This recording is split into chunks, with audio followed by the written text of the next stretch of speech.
Good evening, everybody. Welcome here to Pop Culture Philosophers. I am Rockin Robbie Billups. That's right. And tonight it's time for another Fearfully Frightful Fridays. Or is it Frightfully Fearful Fridays? It doesn't really matter, right? Today we're doing a live movie commentary for Son of Dracula. That's right. Son of Dracula. Released in 1943. It was directed by Robert Siodmak, I believe. Yeah, sure. Let's just go with that. It stars Lon Chaney Jr. as Count Alucard, and spoilers, that is Dracula spelled backwards. It's also got Robert Page, Louise Alberton, and Evelyn Ankers. Music by Hans Salter. I'm looking at the Wikipedia page. It came out in November of 1943, of course, from Universal Monster Movies, and it's got some really, really cool things. So it's not typically known as the strongest entry in the Dracula franchise that Universal did, okay? So, like, we talked about Dracula's Daughter last week and Dracula the week before that. Dracula I like a lot. Dracula's Daughter I like a lot. Son of Dracula, I mean, it's okay. It's okay. It's got some interesting bits in it and all that kind of jazz. However, I mean, and I do love Lon Chaney Jr. I absolutely adore him. I think he's amazing. But the movie itself is kind of all right. Dracula goes to America. That's kind of like the whole jive of that, right? So, I mean, we're going to start watching it. So if anybody is here that's watching along with me, we're going to do the countdown. And like I will say, like I've said before, I'll say it again. I am starting the movie at the actual start of the movie, okay? So when you start your Blu-ray player, DVD, or whatever, it's going to have that little universal dun dun dun dun dun dun dun dun dun. We're skipping that. I already got it ready to go, so I'll give you a chance to get it all set up. You can always hit pause, of course. And if you're watching this live as it airs on Friday, October 4th, in the evening time on a Frightfully Fearful Friday, feel free to chime in, chat with us, let us know what you think about the movie as we're watching it live. And if you're not watching it live, feel free to leave a comment. We see those too. So we're about to get going here on Son of Dracula. Let's do the countdown.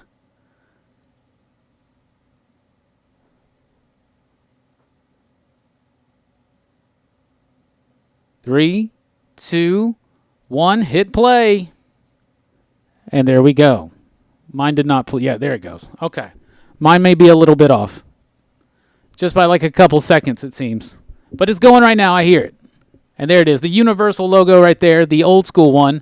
I really like that one. It's kind of like a disco ball, isn't it?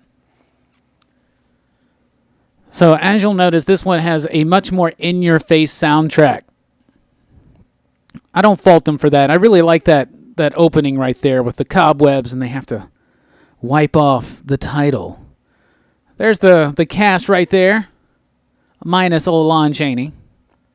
Because he's already gotten his credit. At the time this was made, oh, there he is. He hasn't already gotten it. Anyway, and it even says, okay, so this movie says he's Count Dracula. He's also supposed to be the son of Dracula. It's never really known in the movie if he is in fact Dracula or if he's the son of Dracula or a descendant of Dracula. It could be either or. It doesn't really tie in to what came before at all. Dracula's Daughter took great pains to tie in directly to Dracula, in fact, starting immediately at the end of that film. However, this one doesn't do it. This one just kind of does its own thing, right? What's up, buddy? How you doing? ICM? I love the way these old movies are shot. So Lon Chaney at the time was definitely a bigger actor than Bela Lugosi was. So Bela did not get the chance to reprise the role. He never did. He played a Dracula-like character in Return of the Vampire, which is an interesting film. It's not Universal. I believe that's MGM, but I could be wrong. Alucard. Alucard, of course, has become a very famous vampire Dracula-esque name, has it not?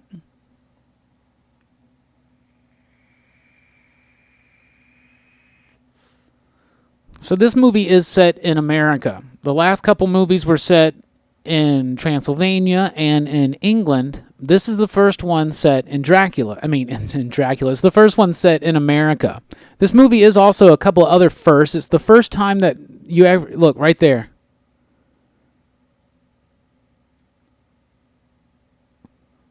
Nothing, just it's interesting. It's probably because he's in that box right there. I'm curious. If I spell this backwards, it says... never mind, I'm distracted. Dark Oaks, the name of this. I like the name. That's cool. I was saying something. Lon Chaney was a bigger star than Bela Lugosi. He got the role. It doesn't take any kind of... It doesn't try at all to tie in.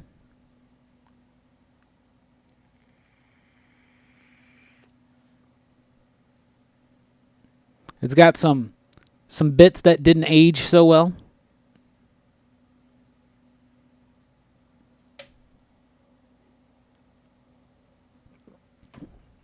And so this is set not just in America, but in the southern United States. This is like an old plantation.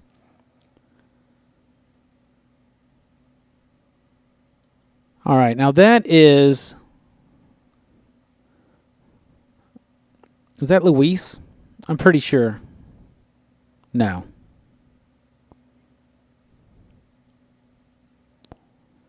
That's Claire. Okay. That's Evelyn Ankers. She is in quite a few of these movies with Lon Chaney Jr. She's in The Wolfman, for instance. I heard that they didn't really like each other. Lon Chaney Jr. was a troubled individual, as a lot of people in the celebrity culture are, at times, can be. I think he had like some kind of problem with alcohol, some kind of substance abuse, maybe just depression, some kind of mental health issue. I'm not sure, but I do remember hearing that Lon Chaney Jr. was a little bit difficult to work. It was drinking. I'm pretty sure I know that. I'm pretty sure that's it. Look at that beautiful set right there. Now, apparently this plantation set is actually still on the Universal lot. Now, is this the woman from The Wolfman? So basically, The Wolfman came out, and it kind of kick-started like a second wave of Universal horror, right? And... What's up, Robbie? How are you doing? Yeah, I know, right? As soon as I did it, I immediately regretted it. But it will come back. What if it never grew back again? I feel terrible. But yeah, that's the same woman from The Wolfman. So The Wolfman kind of kicked off this second wave of Universal horror, right? These monsters. And so they wanted to bring them back and do more things with them, right? Dracula, Frankenstein. Those are some franchises that really worked, okay? And so they wanted to try them again. And of course, Lon Chaney Jr. was the star. He was the only person still, I believe, well, he's the only one definitely from back in the day that played all three of the main monsters. He played Dracula, he played the Wolfman. He was the only one to play the Wolfman. That's another distinction Lon Chaney Jr. has, is that he's the only actor who his character was the only person who ever played that character. Other people played the Frankenstein monster. Glenn Strange, for instance. It wasn't just Boris Karloff. Boris did it for 3 movies. Glenn Strange did it more, actually. But Lon Chaney Jr. played Dracula, the Wolfman, the Frankenstein monster. He played the Frankenstein's monster in Frankenstein. Is it Ghost? It's Ghost of Frankenstein, I'm pretty sure. Did not make a good Frankenstein, in my opinion.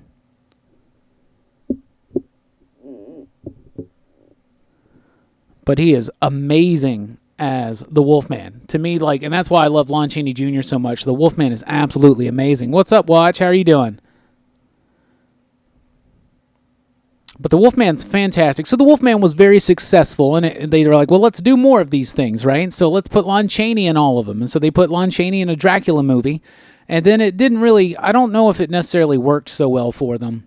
I just watched a video not too long ago. Joe Dante was talking about this film, and he said that he thought it was one of the most underrated of the Universal monster movies. And that's an interesting thing to say. I love that music right there. That's great. And there he is. Lon Chaney Jr. himself as Alucard. Look at that look. It's so hammy. It's great. I love this stuff. I think Lon Chaney Jr. may be just a bit too heavy for a vampire, but why not, right? Oh, absolutely. You know, that Wolfman remake that they did with Benicio del Toro was actually pretty solid. But yeah, Lon Chaney Jr., such a tortured soul. And he portrayed it so well in that movie. He's a great character actor. All throughout his career, he did great work. He was in High Noon. He's in Of Mice and Men, one of the versions of that. He's actually a really solid actor. He just had some, I believe it was alcohol issues, but he was huge. And of course, his name's not Lon Chaney. I can't remember what it actually is, but he billed himself as Lon Chaney Jr. because his father was Lon Chaney Sr., the man of 1,000 faces. From Phantom of the Opera, London After Midnight. He was a great Wolfman. He is exactly what I think. Here we go. That right there, as silly and bad as it may look, that is the very first vampire to bat transformation on film. Isn't that interesting?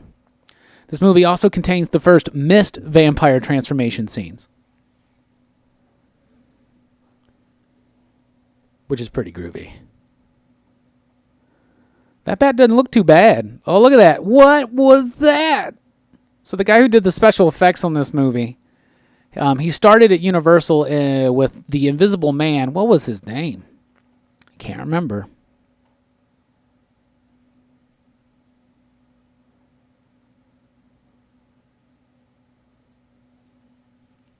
John P. Fulton. He started working with Universal in 1933. He became their chief special effects artist. And Invisible Man was a very big special effects heavy movie for its time. And like I said, this is the first vampire to bat transformations ever in film. And it's also Universal's first and only vampire into mist transformations. Remember, in the last two movies, they didn't even show them getting out of the coffin, much less turn into mist or anything.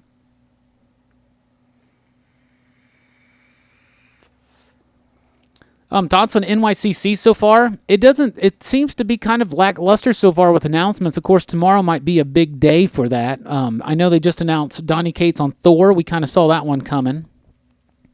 Al Ewing on Guardians of the Galaxy. That's interesting. We'll see what happens there. The DC bit today with the timeline was just, it seems almost a little bit confusing, but what they're doing is they're making it all real. So Superman and Batman were from the Golden Age. They existed, and then something happened in the metaverse that changed it, and that was Dr. Manhattan. That's what they've been explaining in Doomsday Clock, so I don't know. I'm looking forward to some more interesting announcements from DC, and I'd like to get a look at that timeline myself. But I like the idea that they actually have the true history of the DC Universe in there, and there's a little bit of things changing around, like Wonder Woman being first is interesting. It seems more like they're trying to mimic the movie verse there, the DCEU. I don't know why they would do that. However, all the changes, that Crisis and Flashpoint made, they do still exist, but they're just taking it all into account now. And I guess like the JSA, I wonder if they'll remember Superman and Batman when I don't know. That makes me think that the Justice League team that's back in the past right now is not actually any of those three, right? That the JSA would remember. So this woman right here, she plays the character that's a little bit more macabre. She's interested in that. The basic plot of this movie is that Dracula's like gold digging or something. So this woman's husband's going to die, or not husband, but father's going to die, and she's going to inherit all this stuff. Her and I think, was that her sister? I don't know, something like that. We'll see. And that's her fiance, I believe, right there, Frank. But she gets enamored with him. Her and Dracula marry. It's crazy.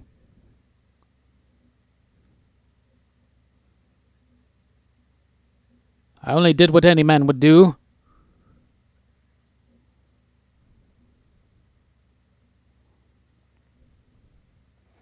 One of the cool things, people always talk about why should they remake movies. Oh, it'd be cool to remake something like this because you would actually get to have the black actors have more substantial roles and less stereotypical roles. Now, this dude that plays the doctor or whatever he is right there, the guy that first started being like, I think Alucard is weird. It's a weird sounding name. Something's up with that.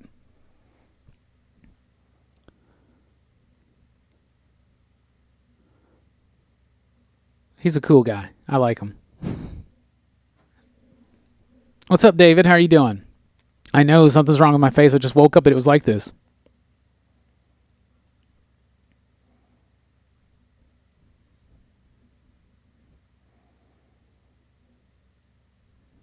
Is that a thing that can happen? Being frightened to death?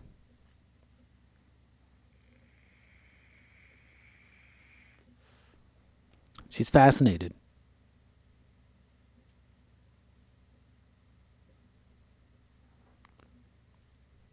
You know, all these Universal monster movies are pretty short. This one's actually the longest one that we've gone to so far, with a whopping hour and 20 minutes.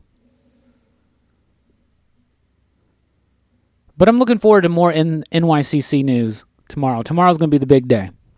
But Marvel just announced some fun stuff right now. The Thor redesign looks really weird. We'll be covering all that and all my thoughts.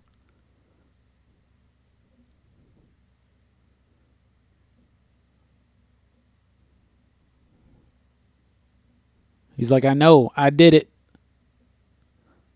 I'm amazed by his mustache. So cool.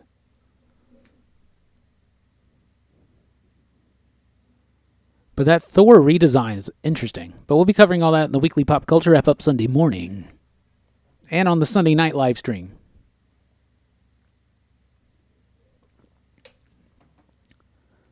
No, not at all. It was all me. Alicia likes the beard.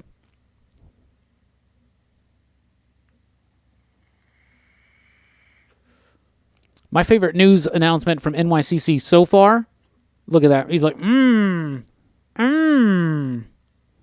I love that he's got to like write it out multiple times to like figure it out.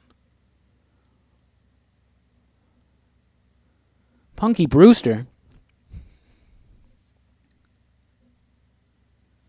Who's the dude that plays Harry?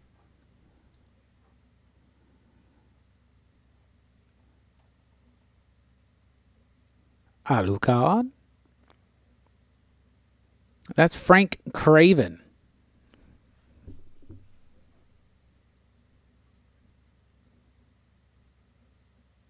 You know, this movie's not that bad. And Lon Chaney's not that bad. He's interesting. He is hammy. He's hammy as hell. But you just got to roll with it.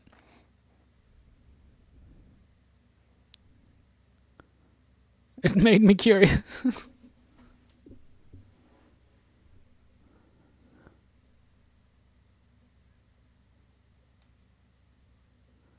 So here they established that Dracula was destroyed in the 1800s. But we know that Dracula lived. Are they mistaken? And we're still, once again, it's not clear in this movie whether Chaney is playing Dracula or a descendant of Dracula. Because even a descendant of Dracula could say they're Dracula, right? Because it's just a family name. It's not even their family name. The family name's what, like Tepish or something like that? But it's like it's like they're a part of the clan of the dragon, order of the dragon, something like that, right? That's where Dracula comes from, son of the dragon.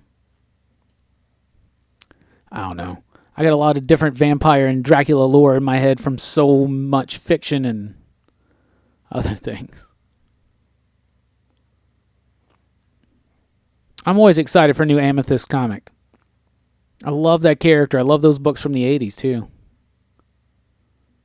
Amy Reeder doing it. I like her artwork. She's writing and illustrating it, I believe, so that's going to be cool. So their daddy died, and they're going to get all this money. And so it kind of gets this idea that, like old Alucard's is the kind of gold digging. Like, did Dracula not, like, leave him an inheritance?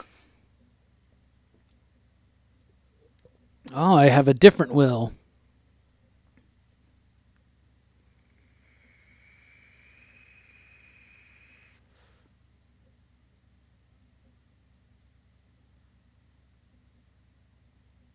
Oh, yeah, okay. See, Dracula's not even after the money, he's after the land.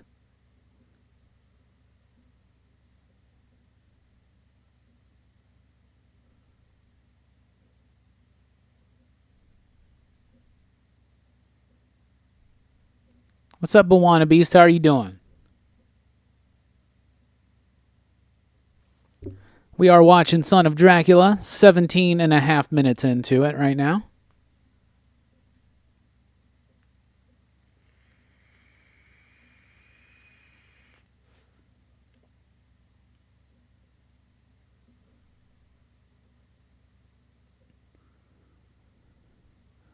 haven't seen this movie in a while. It's been a couple, 2 to 3 years. Something like that. So Alucard's there. She's like acting weird and strange. Her dude's all like, something's up, man. Something's up.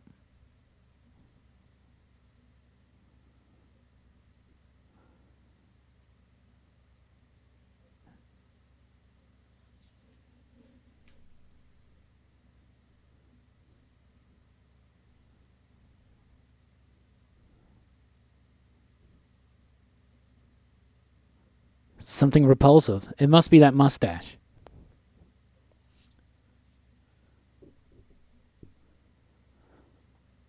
I love how this dude is like super suspicious of Alucard, and now he's like making excuses for him.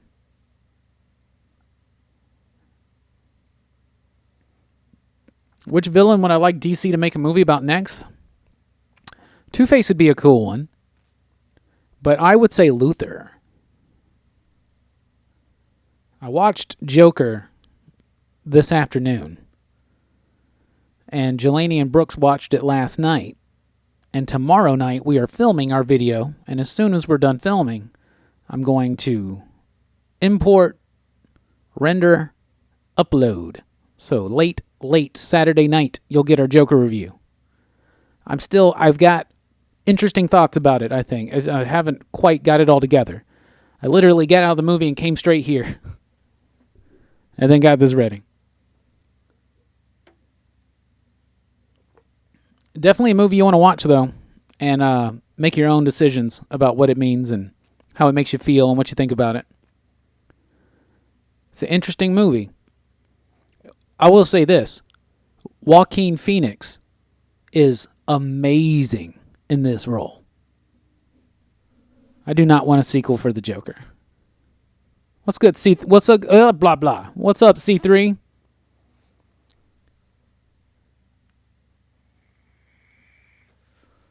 But the movie was not quite what I expected, and it was also what I expected, if that makes sense. But back to Son of Dracula.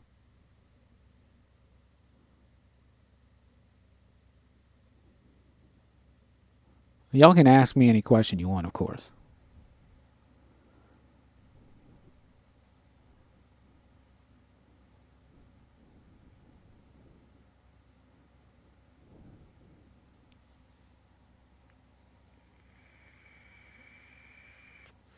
Super suspicious of this dude. So Count Alucard shows up to this southern plantation, and immediately these women, their dad dies, and he shows up the first night there. There's nothing in his packaging. I mean, there's nothing in his luggage. Everyone say what's up to C3 Comics. I don't know what I expected. I expected it to, first of all, to be like a really disturbing film. And it was. But the way they approached the origin of Joker was a little bit different than what I thought they were going to do. But it was also a little bit similar. They just did it from a different angle. I'll try to get those thoughts cleaned up by the time we do the video tomorrow night.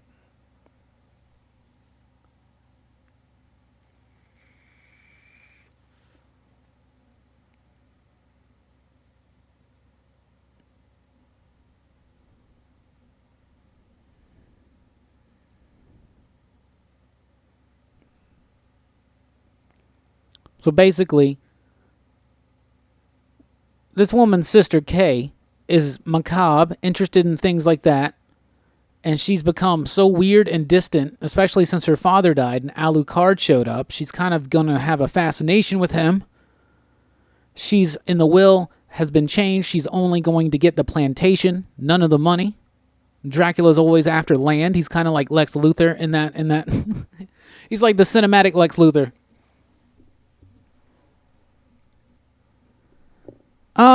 It didn't necessarily have to be a Joker movie, but it does add an interesting element to it. One of the cool things about, comic books is that they're able to tell other versions of these stories, like Elseworlds and stuff, right? And it's basically a cinematic Elseworlds or whatever. It is tied into the world of Batman. I'll tell you that.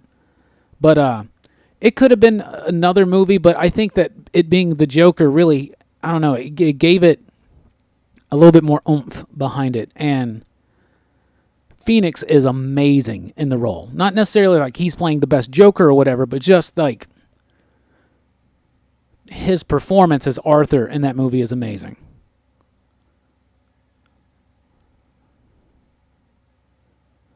And they do not like go out of their way in this movie to be like DC, DC. They don't do that at all.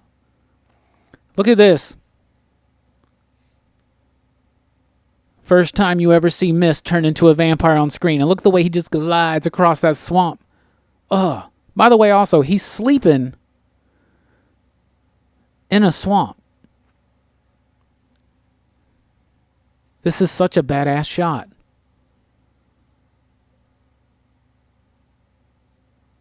You see those trees that were on the side as he's pulling in? Like, usually in films like this, in order to move everything, they're like, those are probably, like, actually being moved by people out of the way as the camera comes by. How sweet is this shot? This shot is amazing.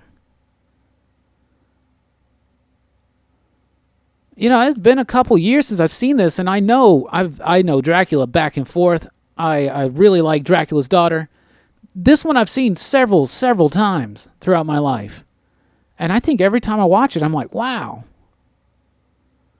It's the plot that it's not the thing that works for me so well, but some of the camera work, the atmosphere, the music's definitely in your face. It's the 40s, and the 40s vibe is different than the 30s vibe for me for Universal Monsters. This one's got more death in it, more scandal. We're going to take her to a lunatic asylum. So she just showed him. This dude's like, whoa, weird. All right. This is a great moment. I think Joe Dante loves this bit. And it's when Dracula, Alucard, in case you didn't know, it's Dracula, or a descendant of Dracula. We don't know in this movie. We really don't.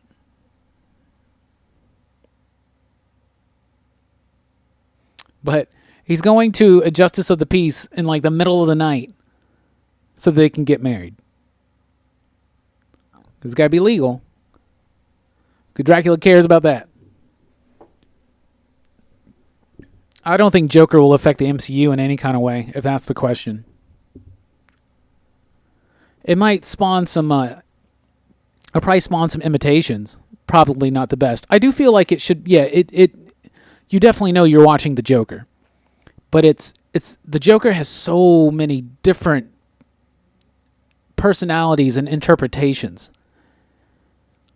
Grant Morrison has this idea that the Joker has this like super meta personality type thing where he's like evolved to this point where he's like the next evolution of the human mind that's easily adaptable to any situation, and it's always new. He's always redefining himself. He has no identity. And that's interesting, especially concerned about this movie. This movie is about identity, partly too. I don't want to get too deep into that movie as we're watching Son of Dracula and distract me from this, but I will say that we're going to have an interesting movie review when we do it. And the movie review is going to be filmed tomorrow night and then immediately released when we're done. It's going to take a little bit for it to render and process, but it'll be up late Saturday night, early Sunday morning. So for most people, especially in America, you can wake up on Sunday morning, you'll probably have a Joker video review from us, and the weekly pop culture wrap-up where we'll be talking about the NYCC news, all the stuff that's not announced on Sunday.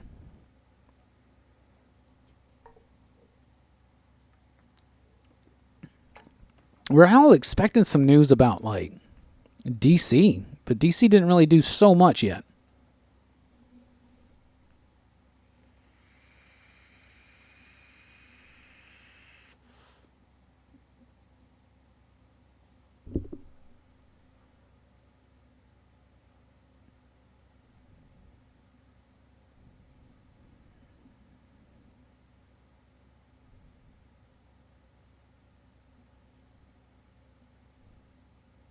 See, he doesn't quite look... I mean, he looks good as Dracula. He looks a little bit more Vincent Pricey. He's got that little mustache. The graying hair. Yeah, it did look like there was some kind of glitch or something. I may have had a momentary connection issue, but it seems like we're going now.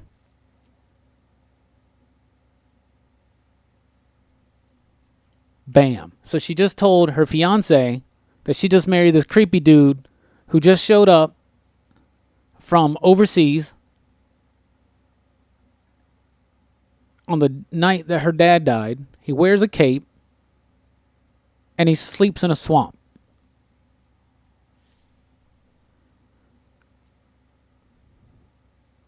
What makes Dracula so different from other vampires? That's a good question.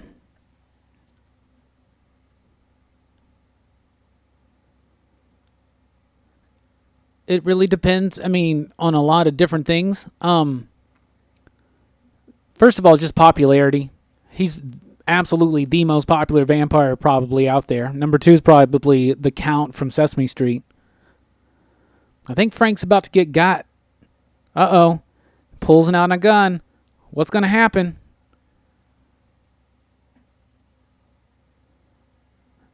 Shoots right through Alucard and into the love of his life.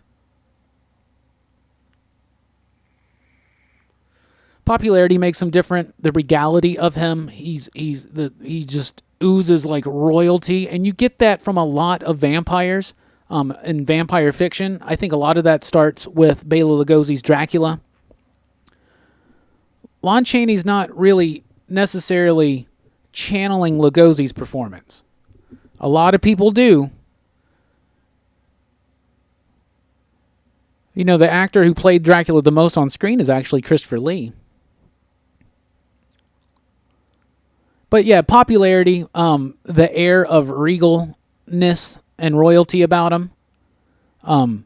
He typically is shown with more powers than another vampire has. One of my favorite things is in Buffy the Vampire Slayer, Dracula is a character that appears in that show. And that's one of my favorite episodes, actually. It's the first episode of Season 5, Buffy versus Dracula. And, man, I love these sets. Stuff's so cool. This is set. They're not out there in the woods. Someone made this stuff.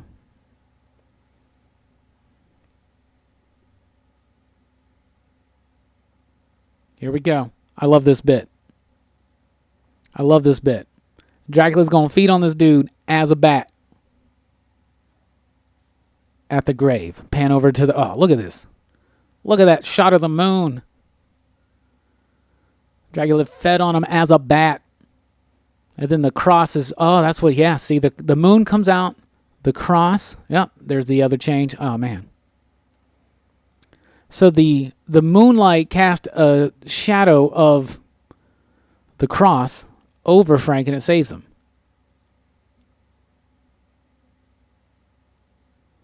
All right. Notice the book this dude's reading. So Dracula, the book, exists in this world. What? But in Buffy, they're getting information about Dracula when he shows up in Sunnydale. They're getting information from Spike. And Spike tells them that Dracula is just a vampire with just, a bunch of like silly mumbo-jumbo magic type stuff that he does. And it's all like, just fancy, schmancy type stuff. And the other vampires think he's a bit pretentious. But the explanations about him being more powerful, that all depends on the stories. Other people write vampires to have all the powers that Dracula displays.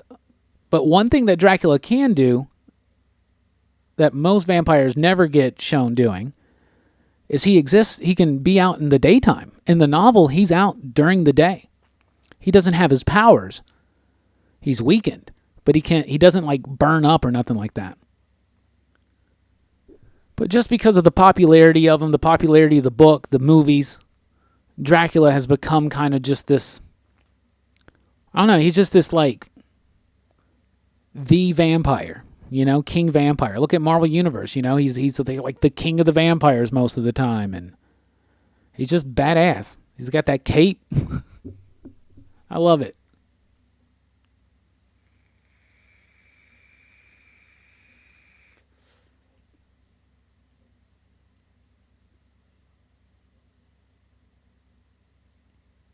Yeah, dude.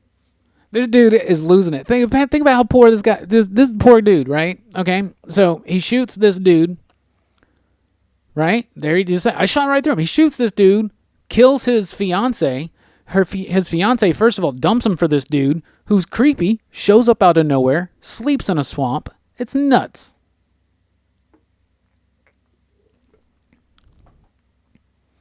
Oh, but who turned Dracula?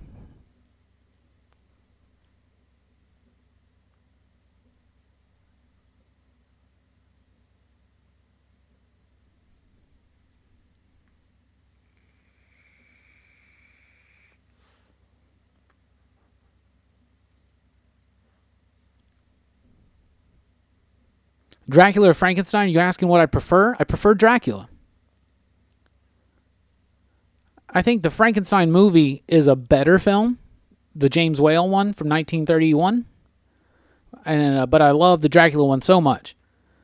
Dracula is my favorite novel. I've always been obsessed and just have loved Dracula. I'm a big fan of Dracula. I don't know why. Just am.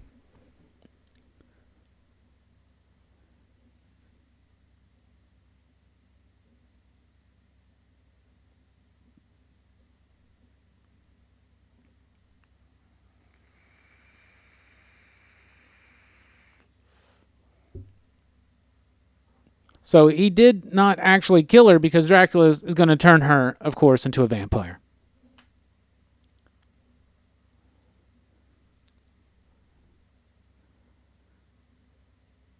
Look at those set. That set's just amazing.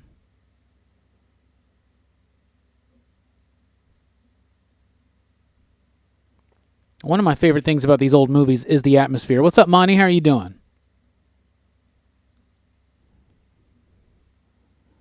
Dracula is afraid of the Frankenstein monster. And he should be. Because the monster's badass too. We were talking about Lon Chaney played the Wolfman. He played Dracula here. He's played the Frankenstein monster. And he has also played the Mummy. He played Karis in one or two of the Mummy movies.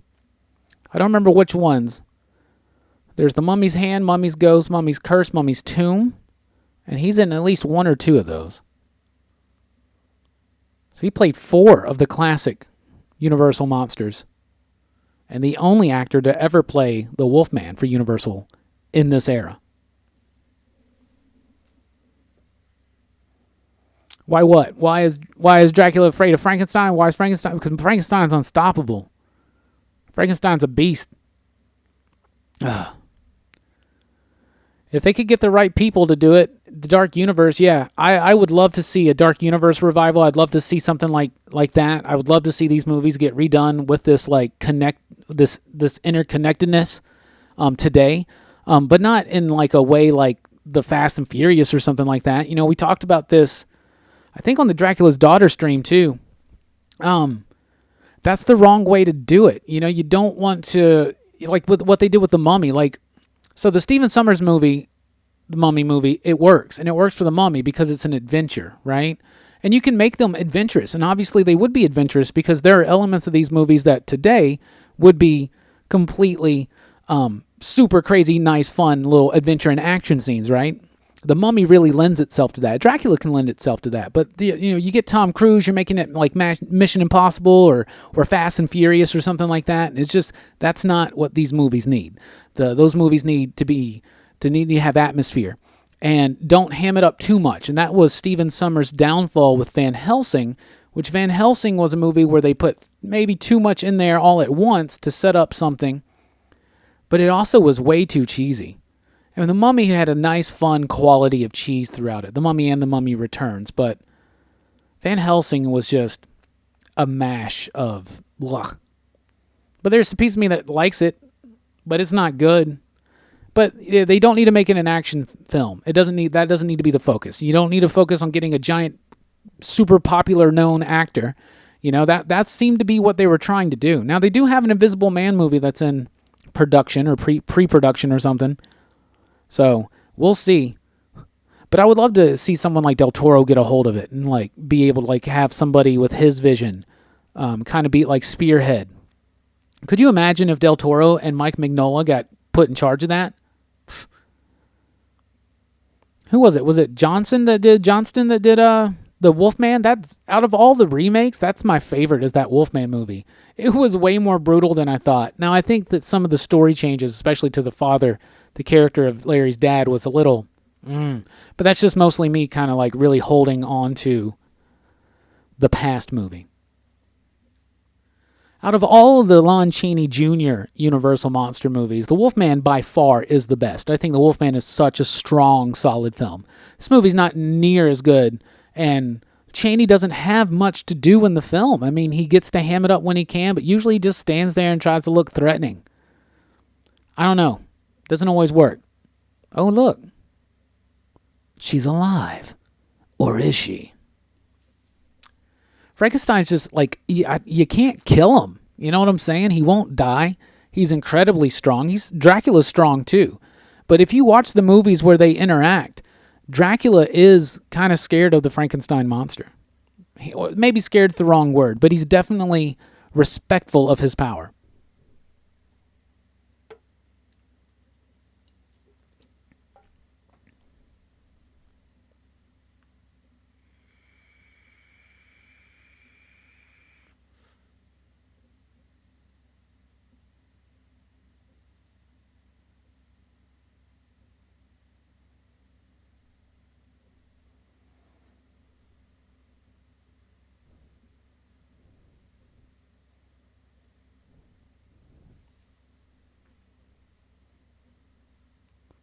What a creepy woman. Of course, now she's a vampire, so it makes sense. Could Frankenstein become a vampire? I've never thought about that. He's already dead. Hmm.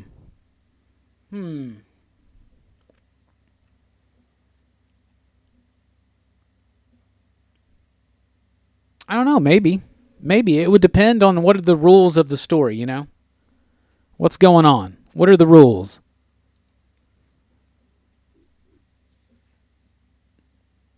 I mean, I guess it's possible. How would that affect him? The Frankenstein monster eats, drinks, sleeps, smokes. The Invisible Man's coming that soon. In February. February's not usually a good place. Usually if a studio puts a movie releasing in February, it doesn't have too much faith in it. Of course, a lot of that's changed now since like Deadpool was a big February release. But this ain't a Valentine's Day movie. Neither was Deadpool, obviously. Well, for some, probably.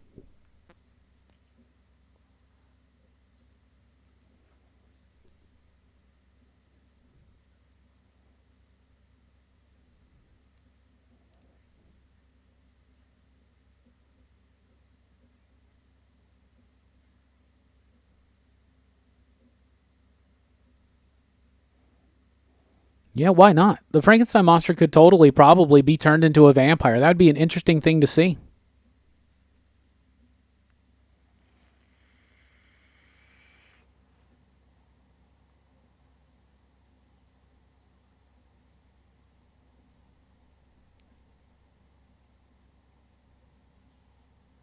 All right, I'm going to leave the movie playing for just a second here.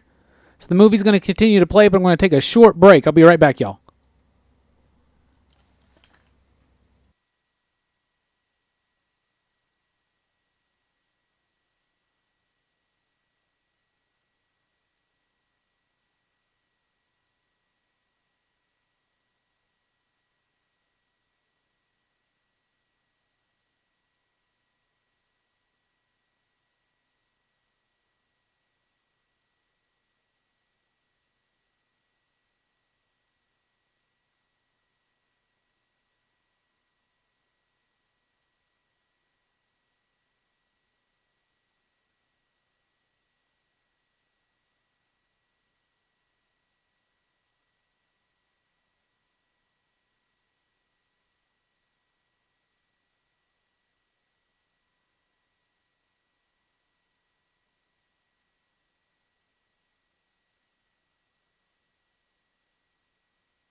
And we are back. Sorry about that, y'all. I was just looking into it. It looks like I got a little bit of slow internet tonight, so it looks like it's affecting the quality of the stream, which is a little unfortunate. But hopefully everybody can hear me. My familiarity with Castlevania goes as far as I played the original games back on the NES. I guess those are the original ones. I think 3's the one I remember the most, whichever one had Dracula in the title. Dracula something. I've seen the first 2 episodes of the anime on Netflix because I am a big Warren Ellis fan and he is the guy that writes that. But I haven't watched it all. I need to.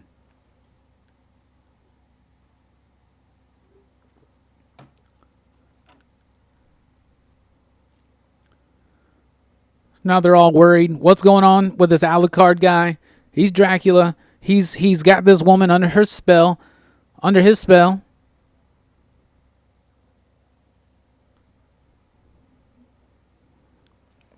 These befuddled men in these movies. Yeah, I hear it's really, really good. Oh, Twins are coming back up on the Yankees. It's making me nervous. Game 1 of the ALDS tonight. Go Yanks. I couldn't get my apps on my tablet to work right. Look at him. He looked like Superman with that little spit curl. So I don't have the game going on right there. But yeah, I hear really good things. My buddy Dylan is a big fan of it. He's one of the guys that ate a Carolina Reaper with us. Like a boss. Frank looks rough, doesn't he? He looks bad.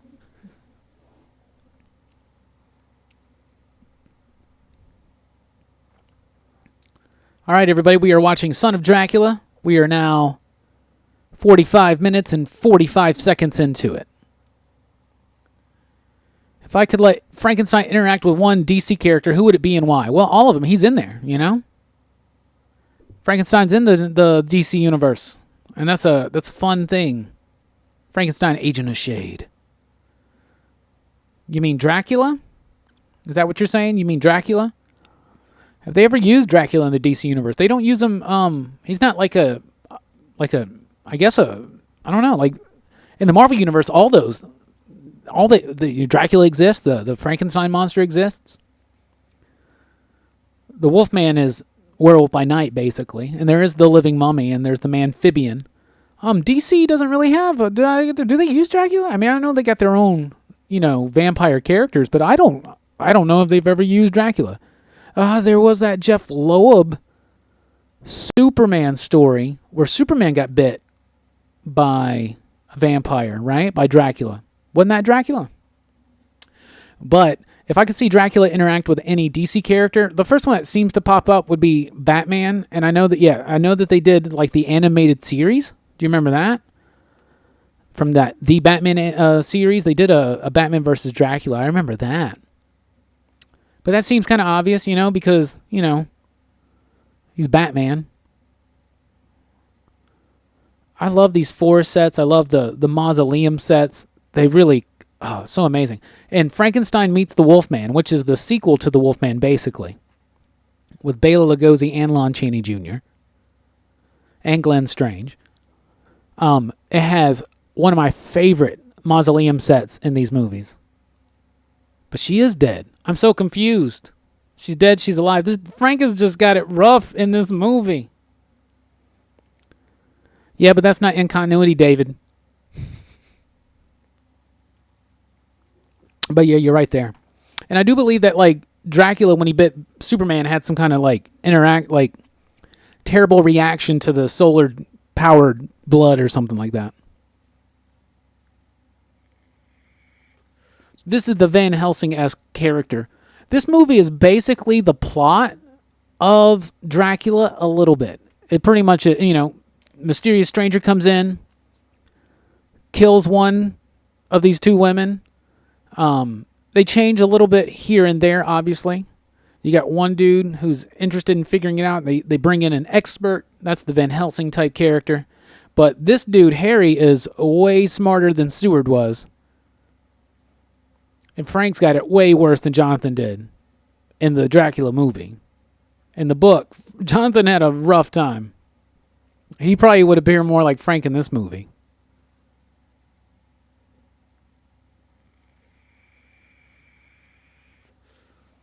See, right here he says he was probably a descendant of Dracula. Later on in the movie, Lon Chaney Jr. says, I am Dracula. Now, a descendant of Dracula could still call themselves Dracula, right? It's a title, family name, something like that, right? But it's not really quite clear.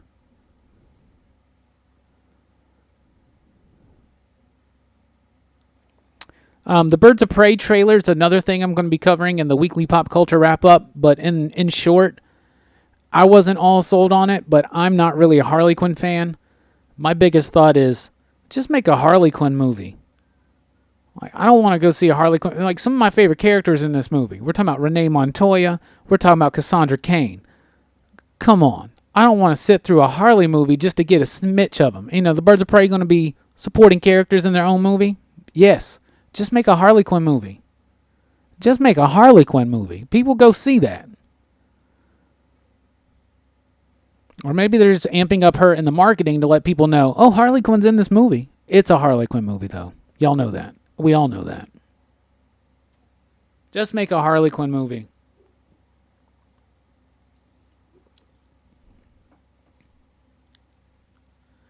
See, because another interesting thing about this movie is that they're talking about Dracula as if it happened back in the day. There is no incident that happened in, Whitby or whatever, right? So,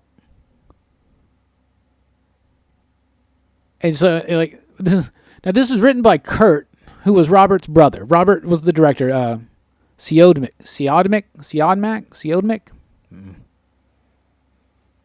Something like that. Kurt was he came up with the story, and then a guy came in and wrote the story. But that little bit right there where, like, maybe he came here to a more youthful, viral nation,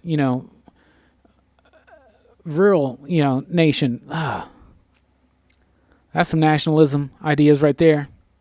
He came to America because we're America. Why not? I don't know. It's funny.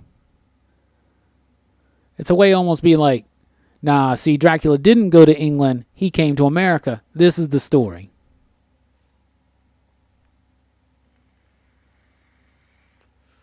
Right there. Another one of the mist into vampire transformations. Has anybody seen what we do in the shadows? I watched that series. I haven't seen the movie yet, but I watched the series. And one of my favorite things is the dude. One of my favorite things is the dude that every time he turns into a bat, he goes, bat. And when he turns back, he goes, human form.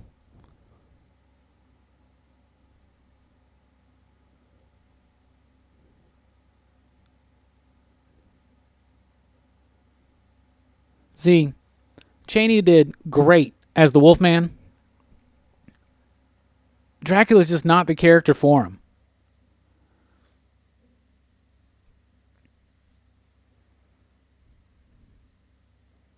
He's playing so scared of that cross. Bela played like he was angry. Like it pissed him off. Not that he was scared. Like he's like, oh. You don't want my Dracula like that.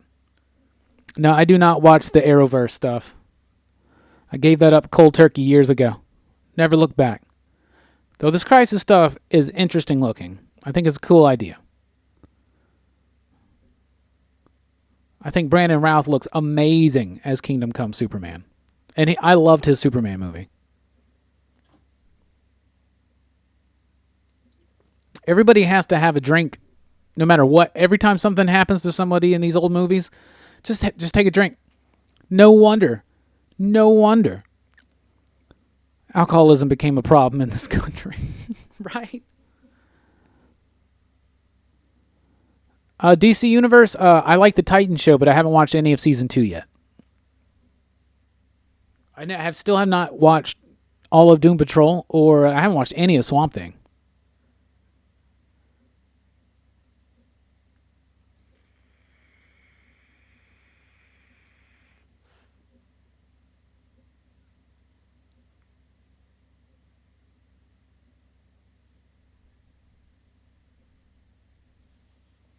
Near Dead Kid.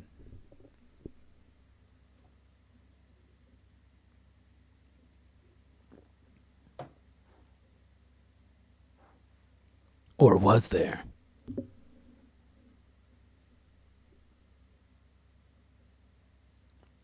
More like a vampire. That doesn't look like any kind of bite mark whatsoever.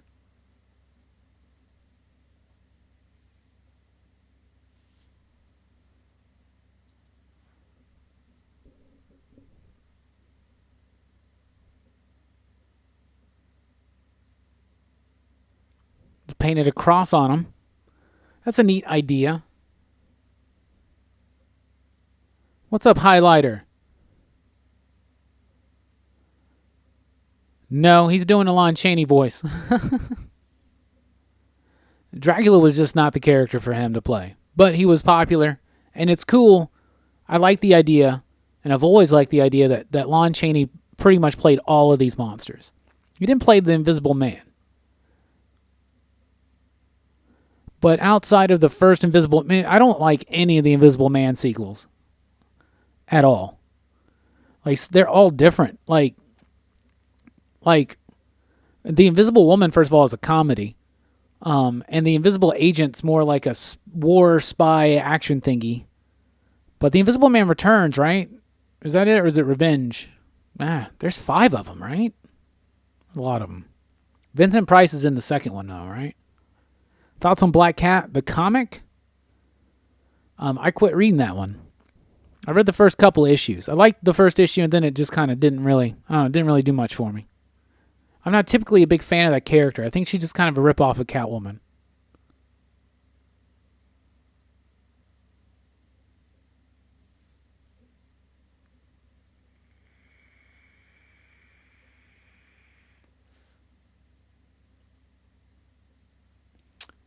The Universal movie Black Cat with Bela Lugosi and Boris Karloff. Oh, yeah. I love that movie. That movie's great. David Manners is in that movie. He's in the original Dracula. I like that movie a lot. I think it's one of the best. Outside of the Universal monsters, I really like the Black Cat. I really love the Old Dark House. That one's absolutely fantastic.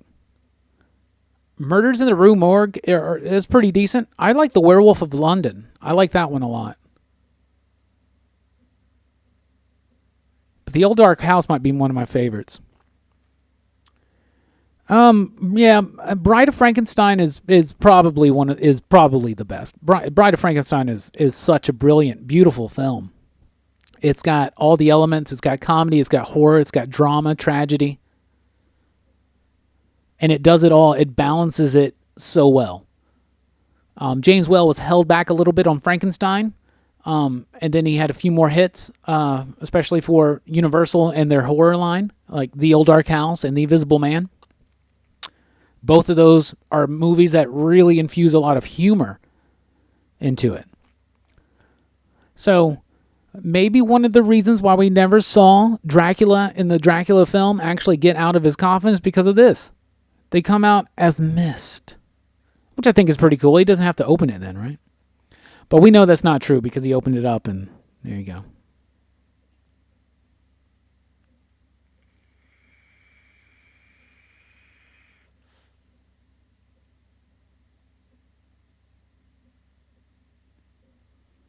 But I think Bride is the best. It's the most well-rounded out of all these movies. But I think James Whale was just above and beyond most of these other directors at the time. This is where I think Frank gets got. Doesn't he get got? Did I go clean cut for an upcoming flashback episode of Robbie Live? Why not?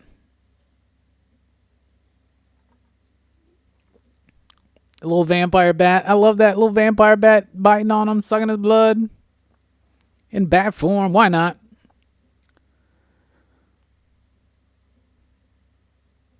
I guess it would have been too racy at the time to have another man sucking on another man's neck.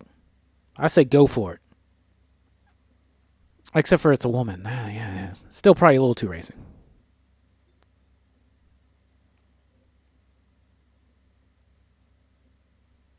I mean, why not? Why not turn into a bat when you're going to go feed? That way, if they like wake up or see you or someone walks in, they're like, oh, it's just a bat. They don't go, oh my God, it's a dude. It's that dude that lives next door tearing in this dude's neck.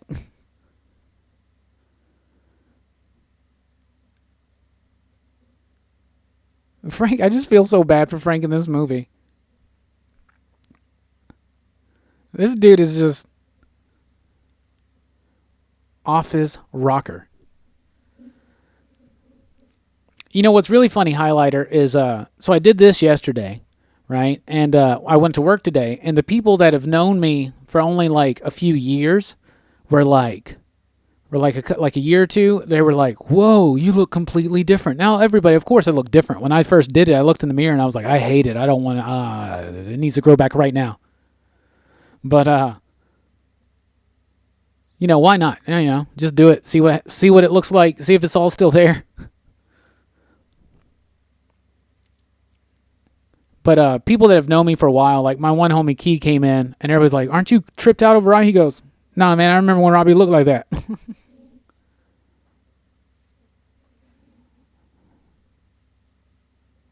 Do the Universal monster characters need to interact? No, not at all. They don't. Throughout most of these movies, they don't. Dracula, Dracula's daughter, and now Son of Dracula, no interaction whatsoever. That all came way later. I think the first one, was it Frankenstein meets the Wolfman. Then they did House of Dracula, or House of Frankenstein, and then House of Dracula. Those, they kind of, it seems like the Wolfman, there's like no continuity in it though, at all. So it's not like meticulously planned out or interconnected that way. They just throw them in there and crossovers, and it works. But they don't need to, And that's the problem. Like with the Dark Universe, just make a good Dracula movie, just make a good Frankenstein movie, and then maybe do something like that. But they don't need to. But I would like them to, because I like that they did. And as a kid, I absolutely loved movies like House of Dracula, House of Frankenstein, Abbott and Costello Meet Frankenstein, because they had those movies. I mean, all those characters together. I always wanted to have one of them that had those three characters and the Mummy in it. I've always wanted that. Abbott and Costello met the Mummy in a separate movie, though. Hey, what's up, Marco? Thank you so much. You are welcome. I appreciate you watching them.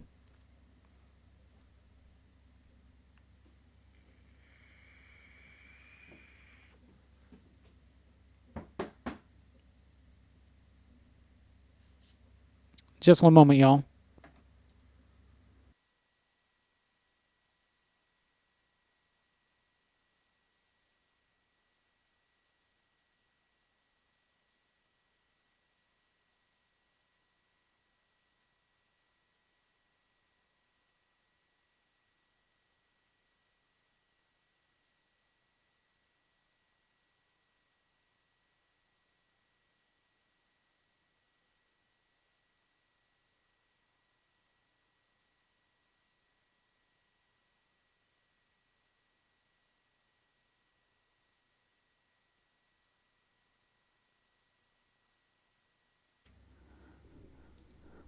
Sorry about that. Pardon me. My lady got home, and I thought she knocked on the door, but it was just the dog's tail. So everybody thank Hera for that. Oh, highlighter, I'm looking forward to my takes on them as well. I'm really excited. I am not as so much excited about the other titles as I am Hickman's X-Men. Just the main flagship X-Men book. I'm supremely excited about that. But definitely going to give the other ones a chance. The Fallen Angels one seems cool. I like Brian Hill a lot. Some interesting characters that they're using. I'm interested to see where that's going to go. Excalibur, I'm interested to see what's going to go on with the Apocalypse stuff in that one. And X-Force is going to be the one that seems to be like the action-y one. I don't know. But yeah, I'm really looking forward to checking them out. Marvel or DC right now? Like if I had to pick one? That's rough. I can't do that. If I had to pick, I couldn't do it. DC's got some stuff I really like. Marvel's got some stuff I really like. I think Marvel might be, I don't know. Marvel's kind of got the edge because of the Hickman X-Men stuff. And the Kate's Venom stuff. Absolute Carnage and stuff. But I could not give up my Scott Snyder Justice League I'm loving it. Loving it. Plus Doom Patrol.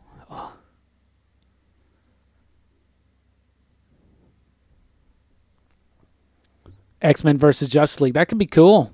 I love JLA versus Avengers. I love that one. Not currently reading any TMNT. I told myself a long time ago that it was around like issue 40 or something. I quit reading it, and I told myself that I would just trade weight it, and then I never got back to it, and now it's just daunting to get caught up on that. I just read all of Hellboy for an upcoming Comics Revisited, and we gotta. When we are in production on Comics Revisited, it takes up pretty much all my comic reading time, except for the weekly comic book review, obviously. But that's only because I set aside a whole day to read comics.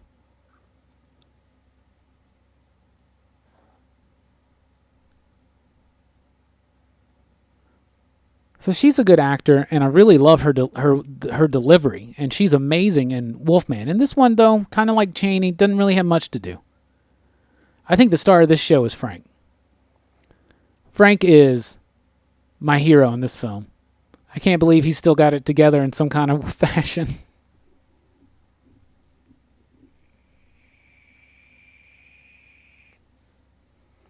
Monsters Assemble. You know, I would always say that the Justice League would totally handle the X-Men. But not anymore.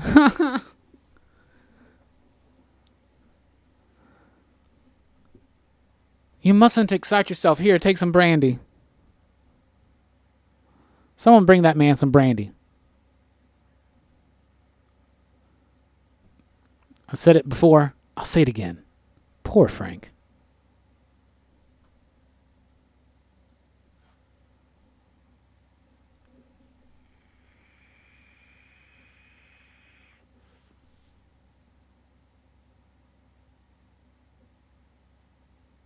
Even the jail is a cool set. The way it's lit.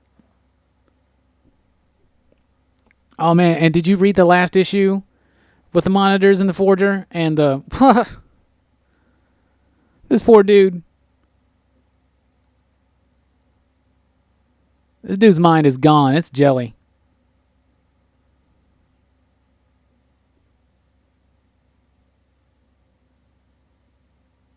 And Starman. Starman's going to be key. You know, they did announce at NYCC early, or right before, that the Batman Who Laughs, Apex Luthor's crossover or versus book or whatever, Hell Arisen. It's going to be a 4-issue miniseries, and they said only one will be left standing. I bet it's the Batman Who Laughs who's left standing. Or maybe not. But Lex isn't going away. Maybe he will for a little while. But the wording. Between the Batman Who Laughs and Apex Lex, only one will be left standing. So, this Apex stuff was never going to last forever, was it?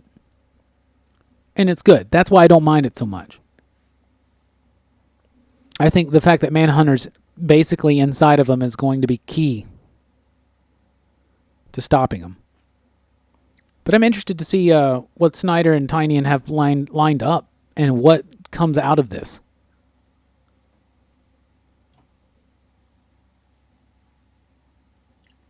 But it'll be a 4-issue miniseries.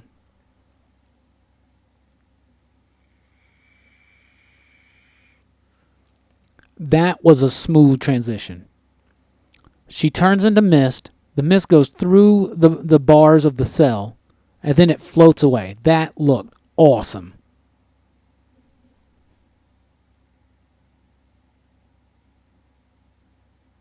So far, if I had to pick a favorite out of those, it'd probably be Luthor.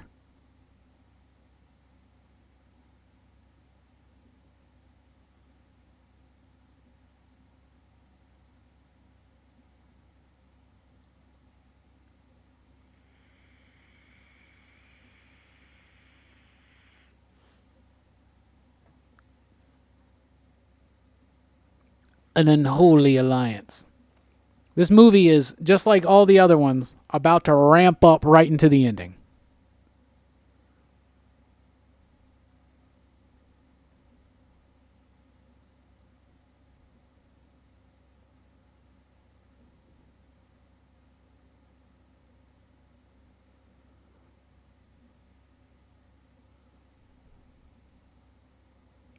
Even the lighting on the courthouse sign is just fascinating to me.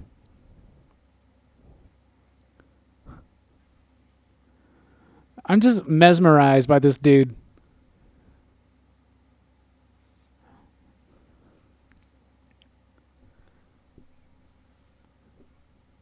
Damn. Catch that dude, and if you have to shoot him, do it. So now they're just firing at a car driving down the road.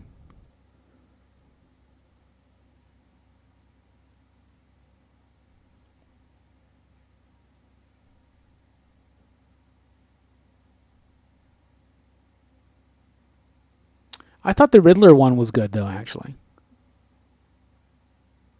Punky Brewster.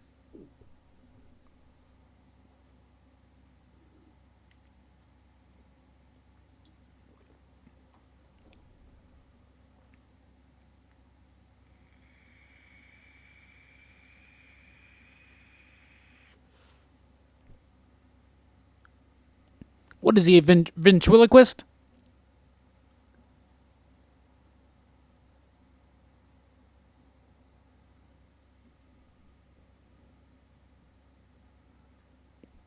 It depends on what they set up, how the Justice League thing goes.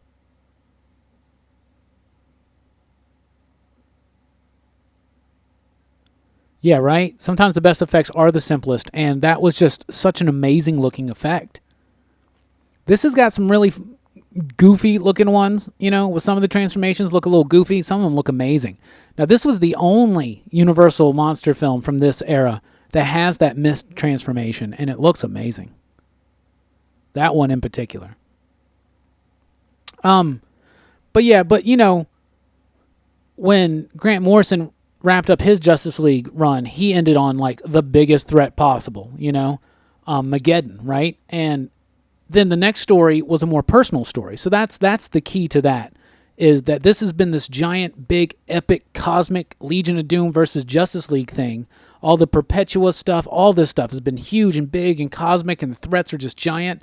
That to me almost demands that the next run that follows for Justice League, obviously you're going to shake up the team, but make it a little bit more personal, right? A little bit more personal. Take the stories in a little bit of a different direction. That's what you do with that. And then you ramp it back up again.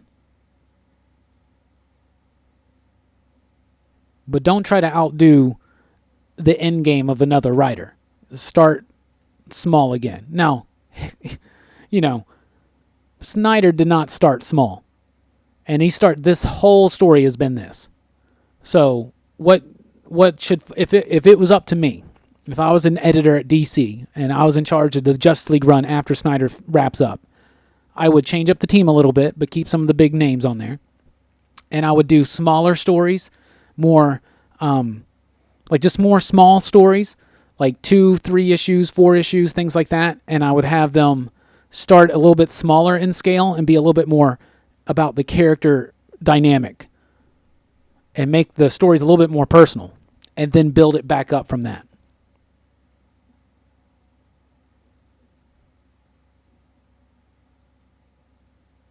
Oh, these sets. Look at this. I want this in my backyard.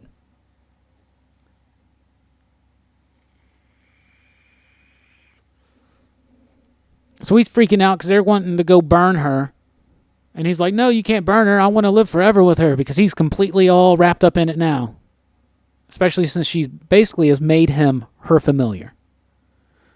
See, that's not the greatest looking. Like that bat transformation was not near as cool as that last mist transformation from the lady character. But back in the day, I bet that was like, what? How did they do that?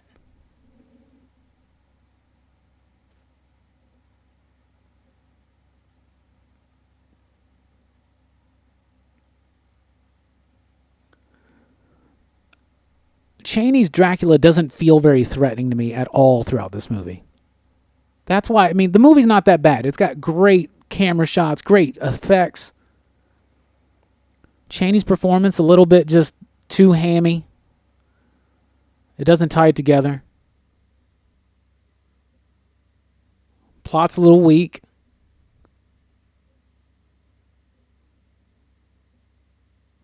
The Haunting from 61 is amazing. I did a top 5 video a couple years ago, top 5 horror movies. Check out that video for sure. This is a very fearful Dracula too.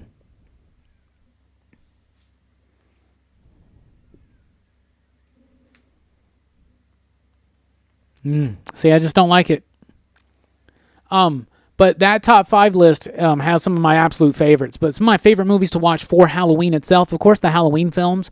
I love making a trilogy out of Halloween and Halloween 2 and then H2O, right? There you go. Or Halloween 3, actually. I love Halloween 3. That's a great one to watch as well. Monster Squad's always good to me. Any of these Universal monster movies. Suspiria. Trick or Treat is probably my favorite Halloween movie, though. That movie's about Halloween. It's a great anthology. I love that movie a lot.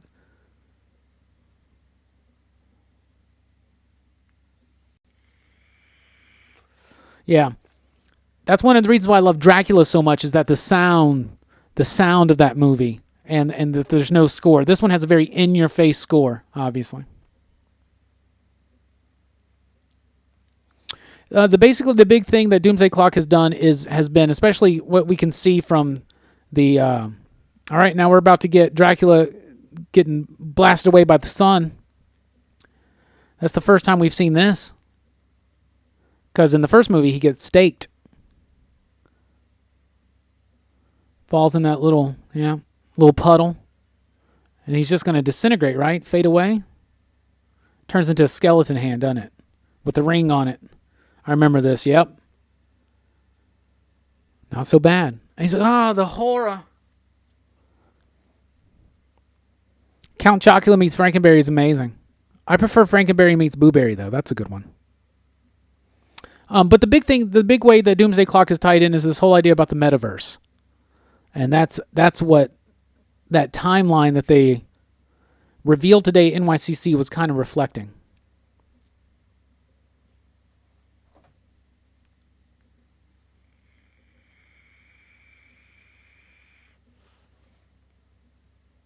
Just that's amazing.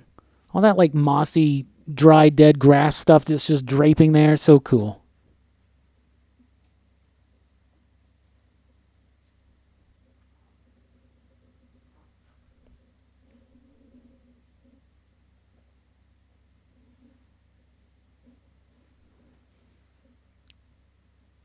Frank burned up the coffin. Dracula dies in the sunlight.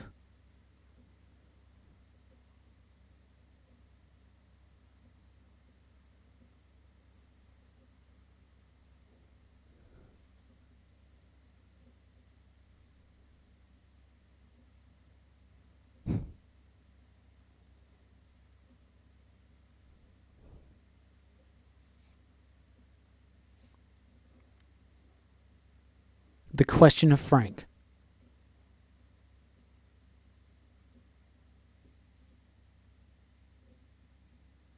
This movie does give you a little bit more of a resolution. Dracula's dead, and it didn't immediately go to the end, because Dracula's an afterthought in this movie. It's really about, this is Frank's journey. It's Frank's journey trying to save the woman he loves. That's nice music right there.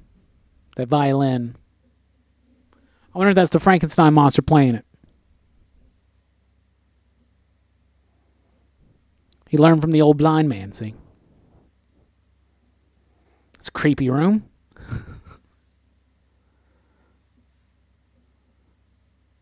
And that was before we saw the coffin.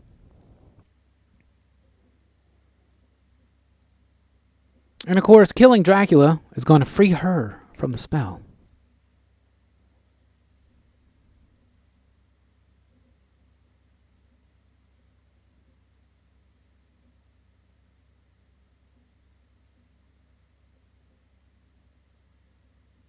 It's kind of a sad moment.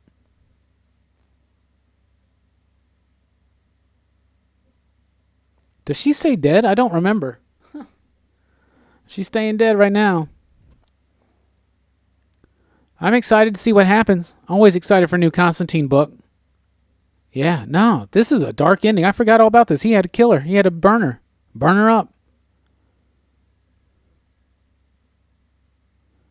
Poor Frank.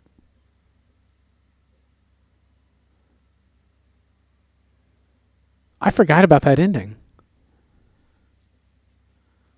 Usually, she would have just been like awakened. Oh man, look how sad this ending is. Holy cow. This is Frank's story. And that's the end of the movie. Wow. I forget about the ending there, y'all.